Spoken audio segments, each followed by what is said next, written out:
दोस्तों, आप सबका स्वागत है आज के इस सेशन में। हमारी जो मनी साइकोलॉजी की सीरीज चल रही है, इसमें आज ये थर्ड लेसन होने वाला है और आज का टॉपिक है अंडरस्टैंडिंग नीड एंड वांट। तो अगर आपने पहले के 2 लेसन्स नहीं देखे हैं तो आप सबसे निवेदन है कि आप पहले उसे देखें और फिर इस लेसन को आप देखें, ताकि आप इसमें जो बताया जा रहा है कंसेप्ट्स वो आसानी से समझ पाए। तो आइए आगे बढ़ते हैं। लास्ट सेशन में हमने एसेट और लायबिलिटी में डिटेल डिस्कशन किया था। आगे बढ़ने से पहले हम कुछ और महत्वपूर्ण बात है जो एसेट और लायबिलिटी के रिलेटेड है, उसे हम समझ लेते हैं।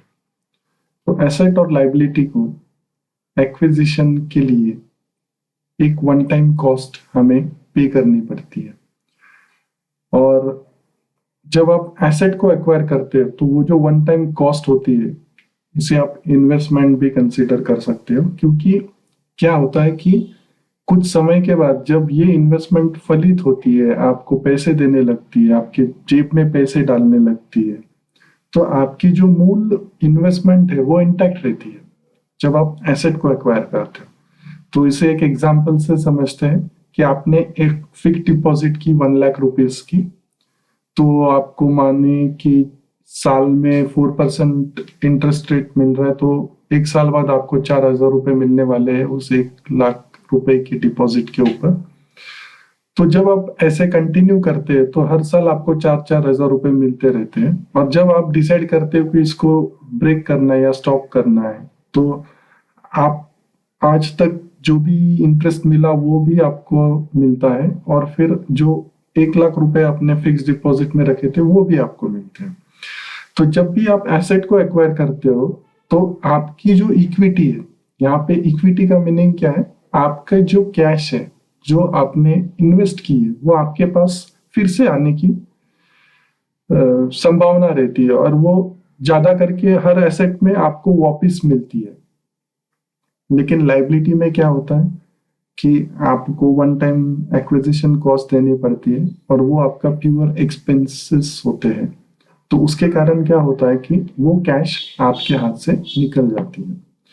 तो आज की जो टॉपिक है नीड और वांट, वो आपको हेल्प करेगी कि कैसे आपको अननेसेसरी लायबिलिटीज से बचा जाए, ताकि आप फोकस कर पाओ एसेट एक्विजिशन के ऊपर।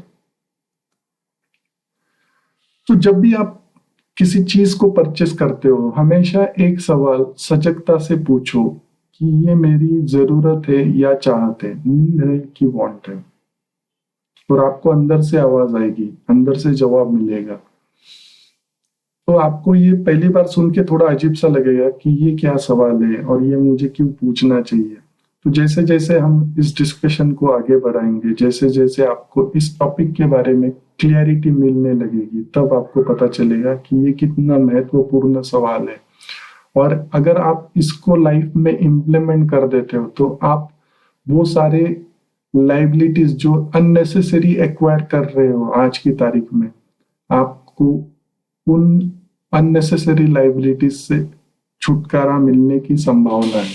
तो ये पावर होता है राइट क्वेश्चन को राइट समय पे पूछने का। और आपको सवाल किसी और को नहीं पूछना है, सवाल अपने आप को पूछना है। तो जब आप अपने आप से सवाल करते हो तो उसमें आपका अवेयरनेस बढ़ने लगता है। अब जब आपका अवेयरनेस बढ़ता है तो आप नाउ मूवमेंट में आ जाते हो, प्रेजेंट मूवमेंट में आ जाते हो, जो आपको सही डिसीजंस लेने के लिए हेल्प करता है। तो व्हाट इज नीड, ये एक इंपॉर्टेंट सवाल है। जरूरत, क्या ये मेरी जरूरत है? तो ऐसे कौन से आइटम्स है जो जरूरत में आप गिन सकते हो? तो इसे हम अभी देखते हैं। तो ग्रोसरी बिल हो गया, इलेक्ट्रिसिटी बिल हो गया, मोबाइल रिचार्ज या फिर उसका पोस्ट पेड बिल होता है, हॉस्पिटल या मेडिसिन का बिल होता है, एजुकेशन फीस है आपके बच्चों के लिए जो आपको नियमित रूप से हर बार भरनी पड़ती है। आपने कुछ इंश्योरेंस पॉलिसीज लेके रखे हैं, उनके प्रीमियम्स आपको हर साल में एक बार या जैसे आपने उसको ऑप्शन चूज किया है उस हिसाब से आपको भरना पड़ता है। फिर आपने कुछ होम लोन लिया है, पर्सनल लोन लिया है, या फिर कोई और अन्य लोन लिए, कार लोन लिया है, तो उसकी ईएमआईज आपको मंथली चुकाने पड़ते हैं। फिर मेंटेनेंस बिल है, तो आपने फ्लैट लिया है उसका मेंटेनेंस बिल है, व्हीकल है, टू व्हीलर फोर व्हीलर, उसका पीरियोडिक मेंटेनेंस आता है, या फिर घर में कुछ इलेक्ट्रॉनिक इक्विपमेंट्स होते हैं तो उनका भी पीरियोडिक इक्विपमेंट मेंटेनेंस आपको करना पड़ता है। और फिर एक इम्पोर्टेंट और एक फैक्टर आता है कंटीजेंसी फंड, तो इसके बारे में हम आगे चलकर डिटेल में डिस्कशन करने वाले हैं। तो ये सारे नीड्स में आते हैं, क्योंकि अगर आप ग्रोसरी बिल को पे नहीं करते हो तो फिर आप दिक्कत में आ सकते हो। अगर आप इलेक्ट्रिसिटी बिल पे नहीं करते हो तो आप दिक्कत में आ सकते हो। तो आपको हमेशा ये सवाल करना है जब भी आप कुछ खरीदने जाते हो, तो ये मेरी जरूरत है या मेरी चाहत है। क्योंकि जो भी पैसा आपको आज की तारीख में मिल रहा है उसमें आप आपकी सारी जरूरतों को आसानी से पूरा कर सकते हो, लेकिन आपके चाहतों को पूरा नहीं कर सकते, क्योंकि चाहत का कोई अंत नहीं होता है। क्योंकि ये आप जैसे इसमें उलझते जाते हो वो उतनी बढ़ती जाती है और फिर उसमें से बाहर निकलना बहुत मुश्किल हो जाता है। तो इस वक्त हम जरूरत नीड के बारे में समझ रहे हैं, और ये जो हम अलग अलग एग्जाम्पल्स देख रहे हैं उससे आपको पता चल रहा है कि कैसे इन एग्जाम्पल्स के द्वारा आप अपनी जरूरतों को पहले एक साइड में लिस्ट करना शुरू कर दीजिए। तो ये एक आपके लिए एक्सरसाइज है।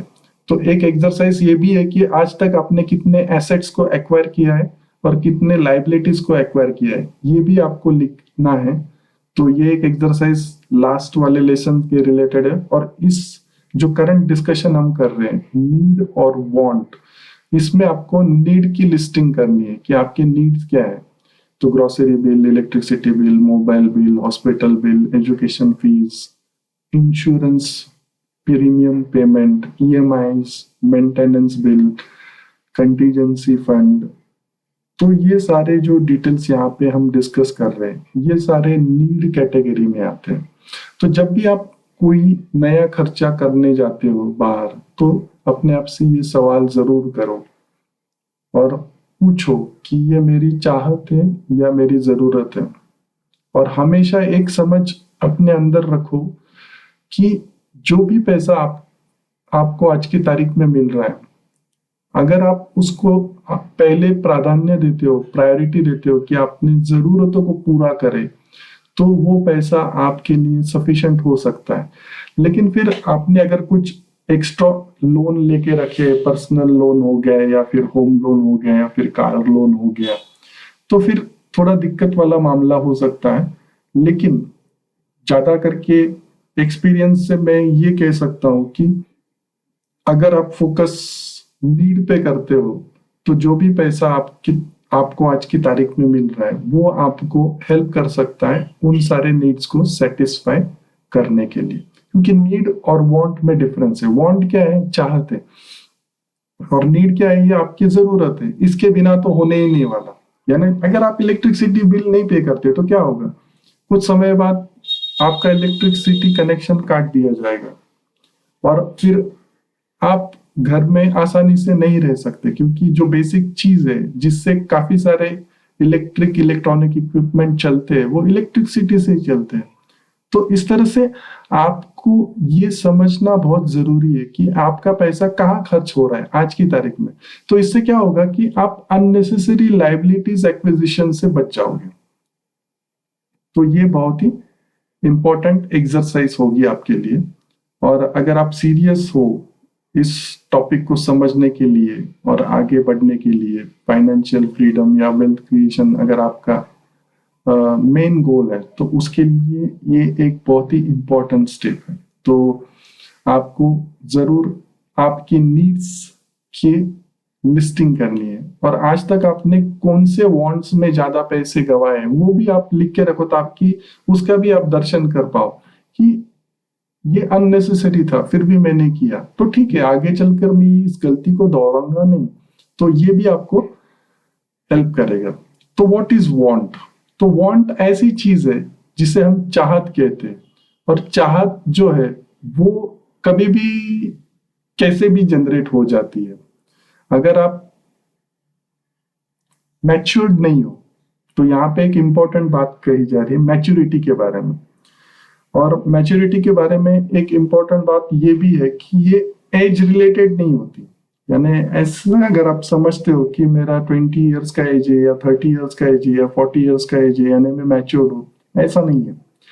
आप जिस फील्ड में काम कर रहे हो उस फील्ड में जब भी आप कोई एक्शन लेते हो तो वो एक्शन आपकी मैच्योरिटी को इंडिकेट करता है। यानी मान लो कि आप घर से निकलते हो ग्रोसरी खरीदने के लिए, आप एक मॉल में जाते हो, ग्रोसरी खरीदते हो, और जब ग्रोसरी खरीद कर बाहर निकल रहे हो तो आपकी नजर पड़ती है एक कपड़ों की दुकान पर जहाँ पे 60% सेल ऐसा बैनर लगा हुआ है। तो आप उस 60% सेल को आकर्षित होकर उस दुकान में चले जाते हो और फिर उस दुकान से कुछ खरीद कर बाहर निकलते हो। तो यहाँ पे आपकी मैच्योरिटी टेस्ट होती है। यानी आप घर से निकले तो थे ग्रोसरी लेने के लिए, ग्रोसरी तो आपने खरीदी कर ली, लेकिन जाते वक्त जो 60% का सेल का बोर्ड लगा था वहां पे आप अट्रैक्ट हो गए और आप वहां पे जाकर कुछ शर्ट या पैंट या कपड़े जो भी है वो लेकर चले आए। तो अपने आप से पूछो कि आपने जो ये कपड़े खरीदी की है क्या वाकई आपको लगने वाले थे, आपकी जरूरत थी, या फिर जस्ट माइंड ने आपको बोला, आपके मन ने आपको बोला कि अरे ये तो जो 100 रुपए की चीज है वो 40 रुपए में मिल रही है, 60% डिस्काउंट है, तो अभी ले लो इसको। तो इस तरह से आपकी मैच्योरिटी प्ले होती है, और मैच्योरिटी हर फील्ड में आती है। यानी और फाइनेंस में तो मैच्योरिटी का होना बहुत जरूरी होता है। यानी जब भी आप कोई फाइनेंशियल ट्रांजैक्शन कर रहे हो, अगर आप फाइनेंशियली मैच्योर्ड नहीं हो, फाइनेंशियली मैच्योर्ड है आपको पता होना चाहिए कि आप जो डिसीजन ले रहे हो फाइनेंस रिलेटेड ये सही में आगे चल के मुझे हेल्प करने वाला है या मुझे दिक्कत में लाने वाला है। तो ये समझ अगर आप में है तो आप फाइनेंशियली मैच्योर्ड हो। तो इस तरह से मैच्योरिटी बहुत ही इंपॉर्टेंट रोल प्ले करती है हर पर्सन के लाइफ में। तो इस पे जो कहा जा रहा है कि एज फैक्टर इंपॉर्टेंट नहीं है, आप क्या एक्शन लेते हो वो इंपॉर्टेंट है। तो इसमें आप एक छोटे बच्चे का अगर एग्जांपल लेते हैं तो वो भी एक मैच्योर्ड बिहेवियर दर्शाता है कभी कभी घर में, और आपको भी आश्चर्य होता है कि ये कैसे कर पाता है, ये कैसे बोल पाता है। तो इसीलिए कहा जाता है कि एज और मैच्योरिटी का कोई रिलेशनशिप नहीं है। एक बच्चा भी अच्छा मैच्योरिटी का एग्जाम्पल दे सकता है और एक जो एडल्ट पर्सन है वो एक इमेच्योरिटी का भी एक अच्छा एग्जाम्पल दे सकता है। तो जैसे हमने एक एग्जाम्पल देखा जहां पर आप ग्रोसरी खरीदने जा रहे हो और फिर ग्रोसरी के साथ कुछ कपड़े भी लेकर आते हो जो एक्चुअली आपके प्लान में नहीं थे, तो उसे अनप्लान परचेसेस बोलते हैं।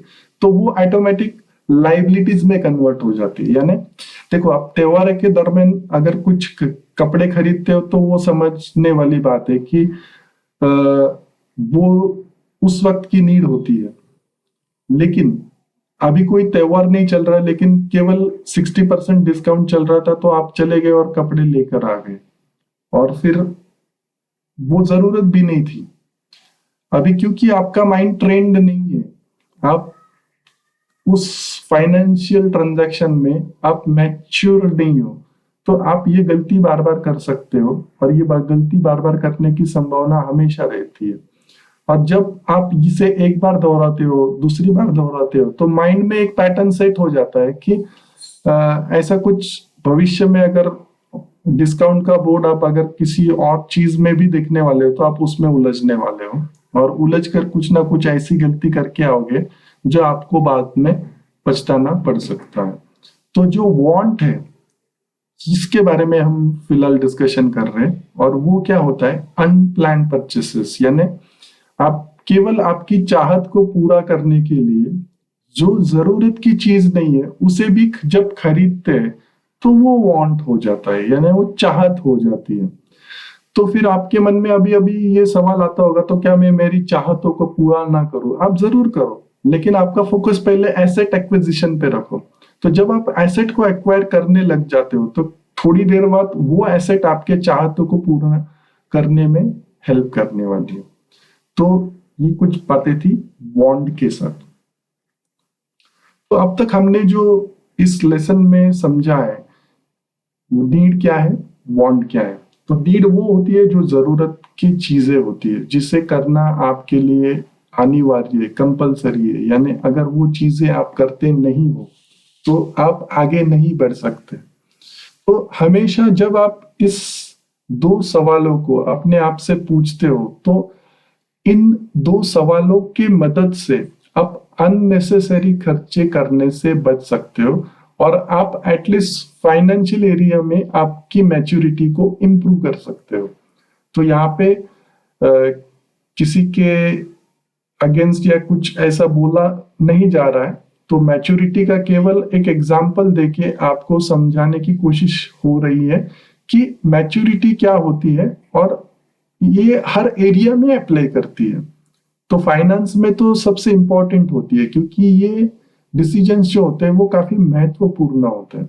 तो हमने देखा कि किस तरह से नीड में काफी सारे लिस्ट आ जाती है, ग्रोसरी हो गई, इलेक्ट्रिसिटी बिल हो गए, एजुकेशन फीस हो गई, इंश्योरेंस के पेमेंट्स हो गए, ईएमआई के मंथली पेमेंट्स या इंस्टॉलमेंट्स हो गए, कंटिजेंसी फंड हो गया। तो ये सारी चीजें आपकी जरूरत में आती है, तो ये करना आपके लिए अनिवार्य है, इसलिए आपको इसके ऊपर फोकस करना है। और वांट जो है वो आपको अननेसेसरी लाइबिलिटीज को लेने से बचा सकता है। अगर ये सवाल आप पूछते हो कि ये मेरी चाहत है, जरूरत है, तो इसके ऊपर ये आप अगर आपके लाइफ में इंप्लीमेंट करना शुरू कर देते हो तो आप देखोगे कि एक बहुत बड़ा चेंज आपके लाइफ में होने के लिए रेडी है, और फिर उसका जो बेनिफिट है आपको भविष्य में जरूर मिलने वाला है। तो ये कुछ बातें थी आज के टॉपिक के साथ। आप सब ने जो आपका कीमती समय दिया इस टॉपिक को सुनने के लिए, समझने के लिए, इसके लिए आप सभी का बहुत बहुत धन्यवाद। मिलते हैं नेक्स्ट सेशन में, तब तक के लिए हैप्पी लर्निंग। धन्यवाद।